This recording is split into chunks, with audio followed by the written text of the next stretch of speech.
Something just happened in Beijing that energy historians say will outlast every leader who signed it. Not a trade deal, not a memorandum, a 30-year geopolitical lock. On September 2nd, 2025, Russia's Gazprom and China's CNPC signed a legally binding memorandum to construct the Power of Siberia. Now, an enormous new pipeline dubbed the Power of Siberia will channel natural gas over 3,000 kilometers from the gas fields of Siberia to northeastern China. Russia and China advanced the Power of Siberia 2 gas pipeline, signing a key memorandum between Gazprom and CNPC. 2 pipeline, a 2,600-kilometer artery carrying 50 billion cubic meters of gas annually from Russia's Yamal Peninsula to China via Mongolia. That equates to 1.5 trillion cubic meters of natural gas over 30 years. Redirected from what could have powered Europe's economy to fueling China's industrial heartlands.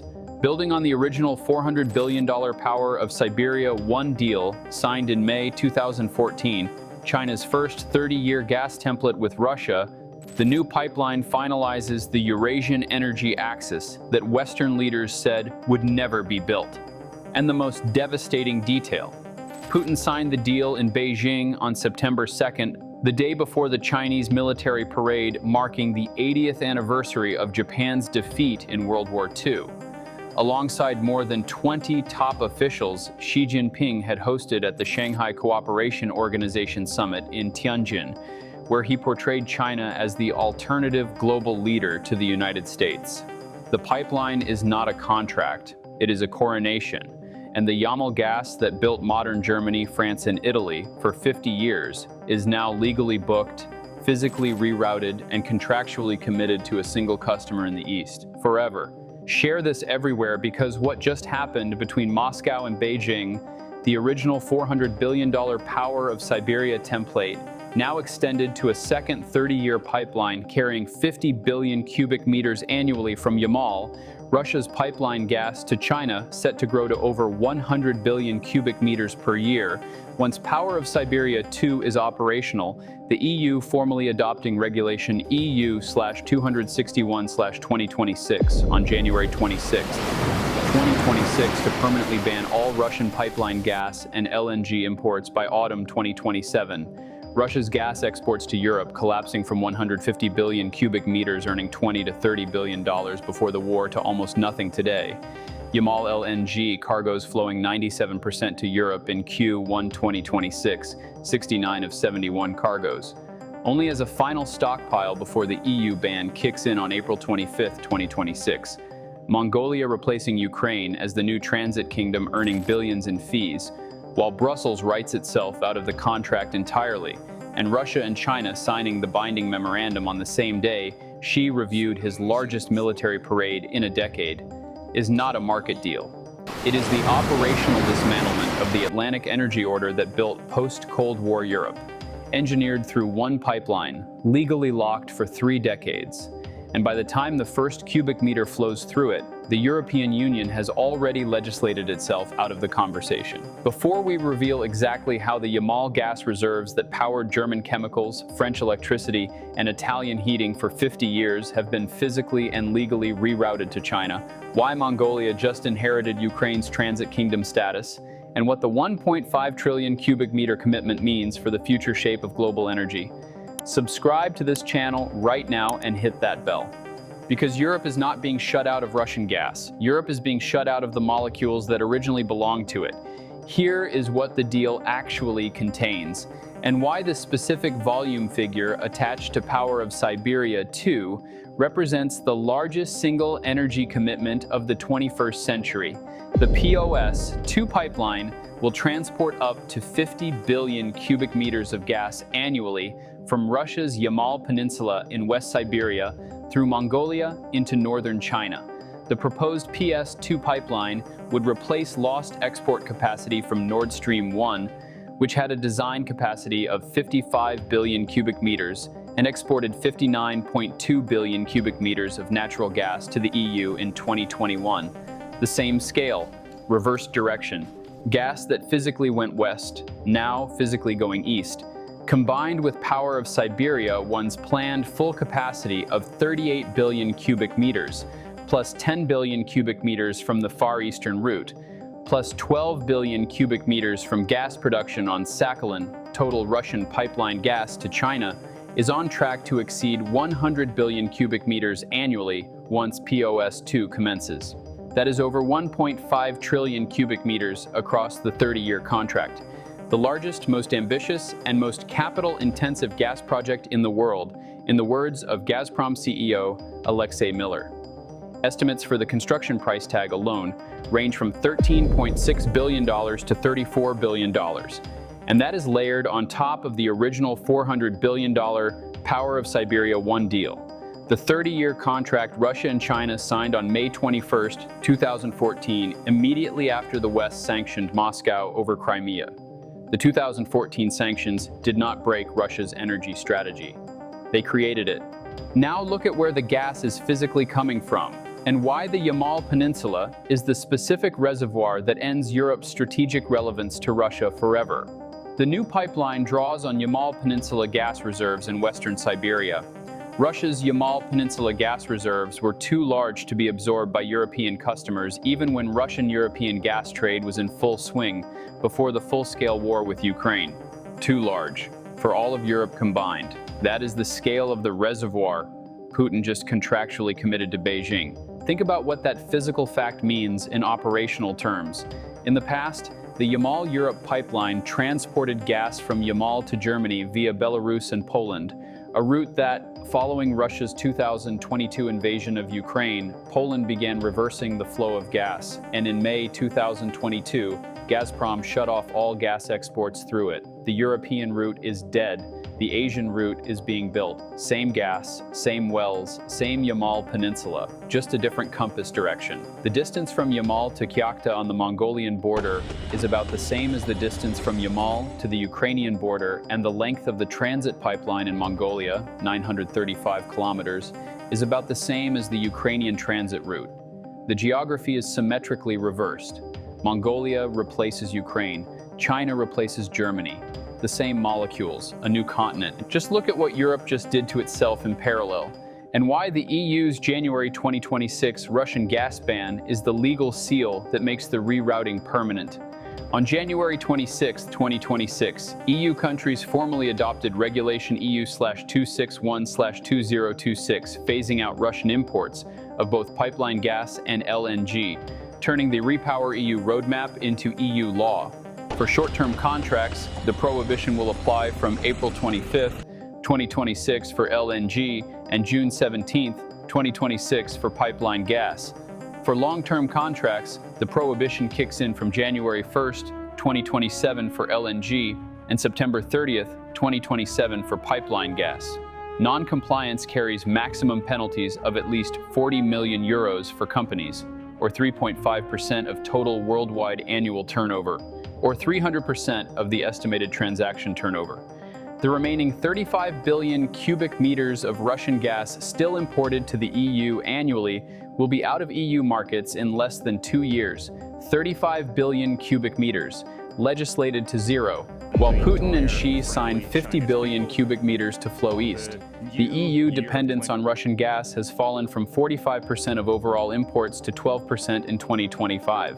Hungary has indicated it will challenge the measure in the European Court of Justice, but the legislation passed on a reinforced qualified majority vote, overcoming objections from Hungary and Slovakia, with Bulgaria abstaining. The political resistance was crushed, the legal doors closed, and the Yamal gas is already legally promised to a different continent. And here is the detail that proves Europe's lockout is not a future event, but a current reality, and why the Yamal LNG cargo data from Q1 2026 exposes the most desperate stockpiling operation in European energy history. Europe absorbed almost all Yamal LNG exports in the first quarter of 2026, 69 cargoes of 71 shipped globally, equivalent to 5.07 million tons, or around 97%. China, by contrast, received only 2 cargoes in January and none in February or March. For these purchases, the European Union paid Russia around $3.33 billion. Think about what that data actually shows. Europe is not weaning itself off Russian gas. Europe is panic buying Russian gas at peak prices before its own ban kicks in. The surge in global gas prices, driven by the Middle East crisis and the blockade of the Strait of Hormuz, also increased the value of the transactions.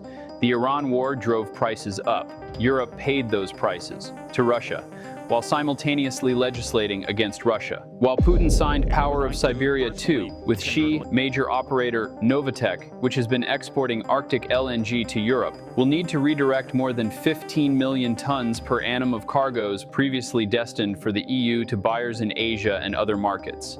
15 million tons annually of Russian Arctic LNG already being reoriented toward Asian buyers.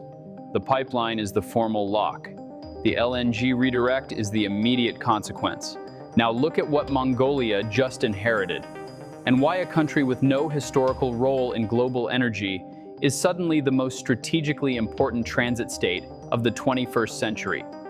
For decades, Ukraine profited as a transit hub for Russian gas heading into Europe. With Power of Siberia 2, Mongolia assumes this role. The pipeline will generate billions in transit fees and elevate Ulaanbaatar's importance as a strategic energy corridor between Moscow and Beijing. Think about the geopolitical inversion. For 30 years, Ukraine collected billions in transit fees as Russian gas crossed its territory toward Germany, France, and Italy. That role created Western leverage over Moscow. The transit corridor was a hostage Russia could not afford to lose. Power of Siberia 2 ends that arrangement permanently. Running safely through Mongolia, it bypasses contested maritime choke points like the Malacca Strait. For Russia, Mongolia is more friendly than Ukraine ever was. For China, it is a land route the US Navy cannot blockade. For the West, it is a corridor that no NATO sanctions regime can interrupt. It signals the rise of a new Eurasian energy axis, Russia, China, and Mongolia, with ambitions that could one day extend to India. Standing in direct opposition to Western dominance, a new energy axis, with its own transit state, its own currency settlement options, its own infrastructure pipeline, built outside every Atlantic institution. And here is what makes this lockout specifically more permanent than any previous energy reroute: the contract length, the physical infrastructure, and the European law collide to make reversal impossible. The deal is structured for 30 years, and pipeline construction would take at least 5 years, with another 5 years needed to reach full capacity. If Russia gains a market, China gains leverage. Beijing secures 3 strategic advantages: energy security, cost advantage, and supply diversification. For the Kremlin, Power of Siberia 2 represents a new market for stranded Yamal gas reserves, a 30-year contract shielded from Western sanctions, and a deepened strategic partnership with Beijing. It is a demonstration that Russia cannot be isolated. If Europe closes one door, Asia will open another. It underscores the limits of Western sanctions. No matter how much Brussels or Washington attempts to isolate Moscow, Russia finds new partners. Beijing in particular is willing to fill the gap. It highlights Europe's vulnerability. Leadership in Brussels may change in the coming months or years, but the consequences of past decisions, high energy prices, inflation, and deindustrialization, will haunt Europe for decades. Decades. That is the timeline analysts are now using to describe the European industrial fallout. One thing is absolutely certain: Putin and Xi signed the legally binding Power of Siberia 2 memorandum in Beijing on September 2, 2025. The pipeline carries 50 billion cubic meters of Yamal gas annually for 30 years through Mongolia to China. That equates to 1.5 trillion cubic meters of gas redirected from Europe to China across the contract life. The deal builds on the original $400 billion 30-year Power of Siberia, one template signed in May 2014.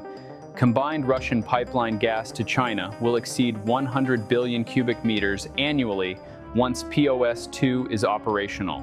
The EU formally adopted Regulation EU/261/2026 on January 26, 2026, banning all Russian gas imports by autumn 2027. Yamal LNG cargoes flowed 97% to Europe in Q1 2026, last chance stockpiling before the ban. Russia's pre-war gas trade with Europe earned $20 to $30 billion annually from 150 billion cubic meters of supply. That revenue stream is closing for 30 years. Mongolia replaces Ukraine as the transit kingdom. Yamal Peninsula reserves were always too large for European demand alone. Russia just contractually committed them to China for 3 decades. The molecules are leaving Europe. The legislation locks the door from the European side. The pipeline locks the door from the Russian side.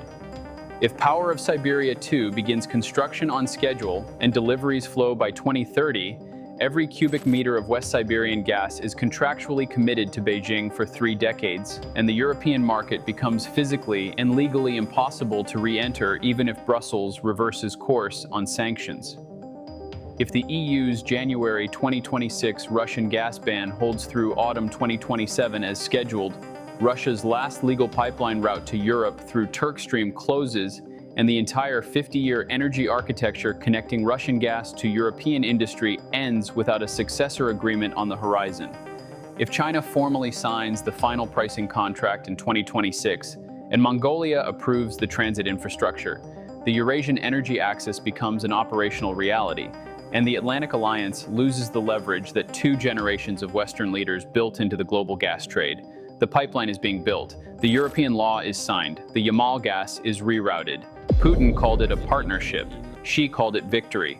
And the molecules that powered Europe's last 50 years of industrial dominance are now physically pointed in the opposite direction. Forever. Stay tuned.